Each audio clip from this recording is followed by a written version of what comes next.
Hello, everybody. We are going to go over the holdings and trades for the YieldMax single stock ETFs for April 9th.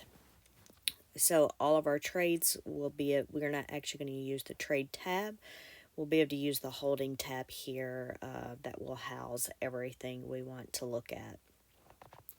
So just to start off, we have AIYY. Today closed at 13.29 and AI closed at 24.93. And I'm sorry, before I forget, this is not financial advice. I'm not a financial advisor. This is for entertainment only. But anyway, AIYY does not have any trades to go over. And let's hide this to make this a little bit smaller. There we go. We have 3 short calls that will expire this Friday.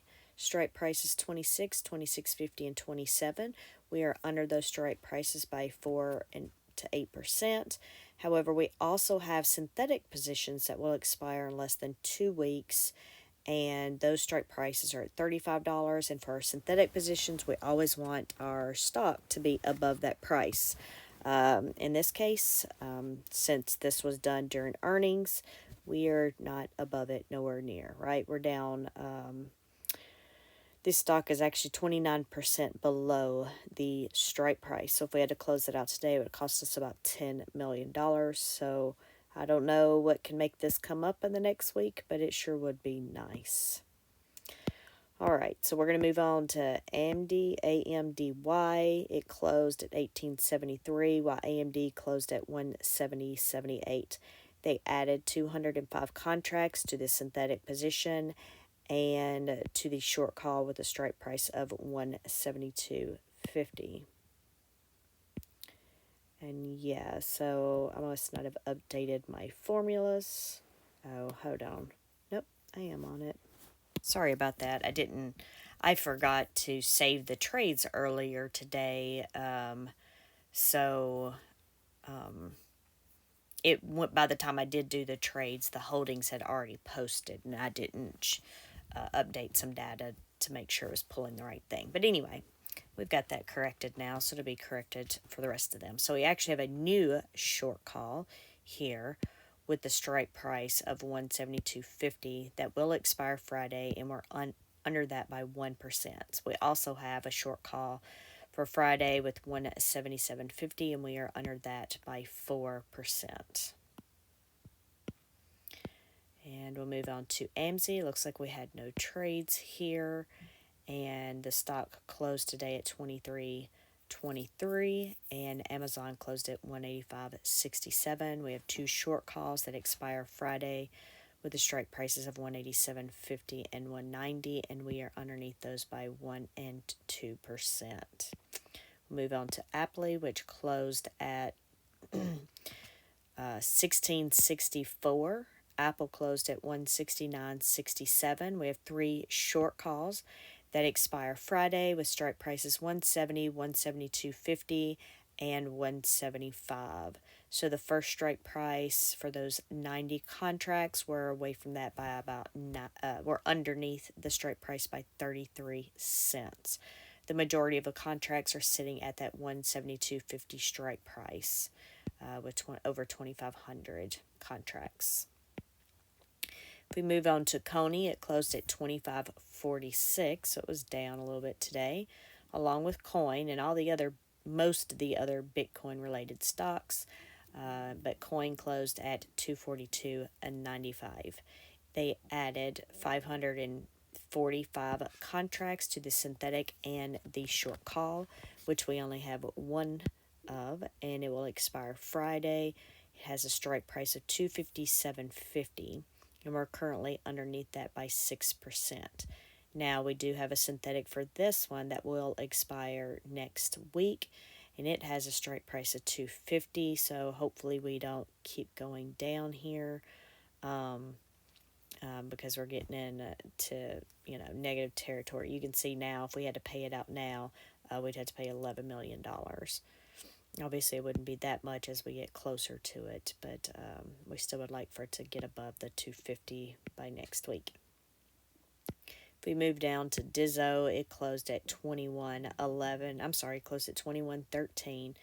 Disney closed at 117.97. There's no trades to go over here. We do have 3 short calls that expire Friday with the strike prices of 119, 120, and 121. We are underneath those strike prices by 1, 2, or 3%. Phoebe closed today at 22.16. Meta closed at 116.90. So it looks like Phoebe didn't have a price change, but Meta ended up dropping a couple of dollars there. So they added 25 contracts to one of the synthetics, and then they created a new short call with a strike price of 525 that will expire Friday, and we're currently under that by 2%. Also have another short call that expires Friday with the strike price of 535, and we're currently 3% below that strike price. If we move on to GUI, it closed at 17.45, and Alphabet closed at 156.60. We have no trades to go over here. We do have one short call that will expire Friday, and it looks like we're actually already over that one, and that's where we have everything.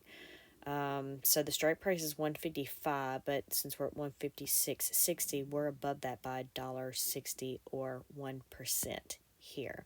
All 1,920 contracts. All right. So JPMO, they closed at 21.16, while JPM closed at 197.15. So they're both down a little bit. We have no trades to go over. We do have the two short calls that expire Friday with the strike prices of 205 and 207.50, and we're below those strike prices by 4 and 5%. Murney was up today. You can see we're at up 53ish cents. Moderna was up about $5.50. No, I can't even count. $6.51 there. Yeah, make sure. So that's significant. There were no trades here. We do have a short call, though, that had a strike price of $107, and we are already over that. So, yeah, I didn't look at that. I didn't realize we were already over this strike price here. So that does suck because we're over it by $4.60. So yeah, if we had to close this out today, it would cost $1.2.5 million there. So we're over at $4.60 for Murney. MSFO, we closed today at 22.24, and Microsoft closed at 426.28. They added 25 contracts to the synthetic position and to the short call strike price 430, in which we're currently 1% under.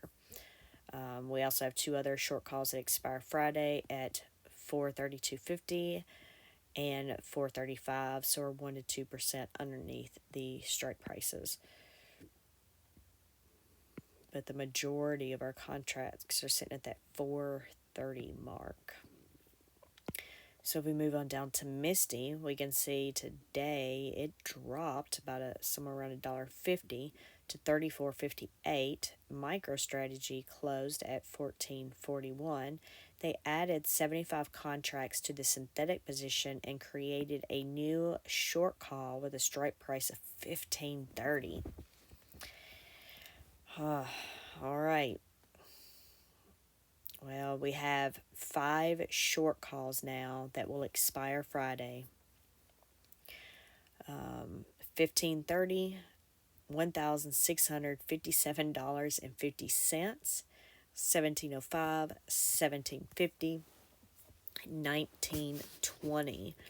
So we were underneath those strike prices anywhere from 6 to 25%.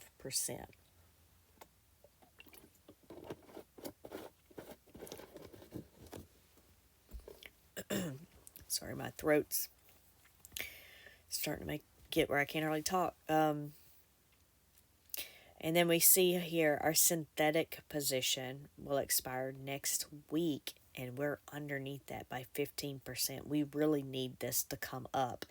Of course, we needed to come up for the synthetic, but now that we have that such a low strike price, and that's a fairly high number of shares, um, yeah, that's a little scary there. So I just wonder if it's just going to keep going down from here until after the halving or whatever, and do the whole sell the news thing, right? But if we had to close the synthetic position out today, it would be $14 million. Yes, so the more that this, goes down, this is going to keep going down significantly due to that synthetic there. But anyway, let's move on to Netflix, which closed down at 18.05 today. Netflix closed down 600 and it's closed at $618.20. So we have two short calls that expire Friday with the strike prices of $6.50 and $6.55. So we're below the strike prices by 5 and 6%. NVIDIA, today we closed at 25.72, so we're down there. NVIDIA closed at 853.54. They added 160 contracts to the synthetic position and created a new short call position with 160 contracts with a strike price of $870. We are currently 2% below that strike price. Then we have 895, which were 5% under, and 910, and we're 6% under, and that is where the majority of the contracts are, with over 4,000. All of these short calls do expire on Friday. Then we moved to ARC. We have no trades for the day. It closed at 12.48, so down a couple of cents. I say a couple, it's really 3 cents. But ARC actually went up today, 52 cents. So interesting. Well, let's see, we are over one of these short calls there by 12 cents, which is about a third of the contracts. So I don't know if I mentioned it, but ARC closed at 48.62. But then we have two other short calls here with the strike prices of 49 and 49.50. So we're only 1 and 2% away below those. And when I say that, we're like 38 cents from the other 6,000 contracts, and 80 something cents away from the other 3,500 contracts. So we will see. PayPay, no trades. It closed at 19.23. PayPal closed at 67. They have one short call that will expire Friday with a strike price of 67, and we closed at 67. So we are on the dot with that one, at least today. And then we have Squee with no trades. They closed at 23.54. Block closed at 79.98, and our strike prices here is $80. So we're only 2 cents away from the strike prices that expire, and the short call expires Friday. So for Tesla, it closed at 15.52, and Tesla closed at 176.88. It looks like we had some people sell out. They had to sell 845, close out of 845 contracts for the synthetic and the short call. So they took those out of the 182.50 short call. I guess they did that earlier in the day or something, and hoping that they'll get below 172.50 before the end of the week. Because we have two short calls here that expire on Friday, and the strike prices are 172.50. Well, we're already at 176.88, so we're over that strike price by $4.38, or 3%. The other short call is at 182.50, so we're below that strike by 3%. And Zomo here.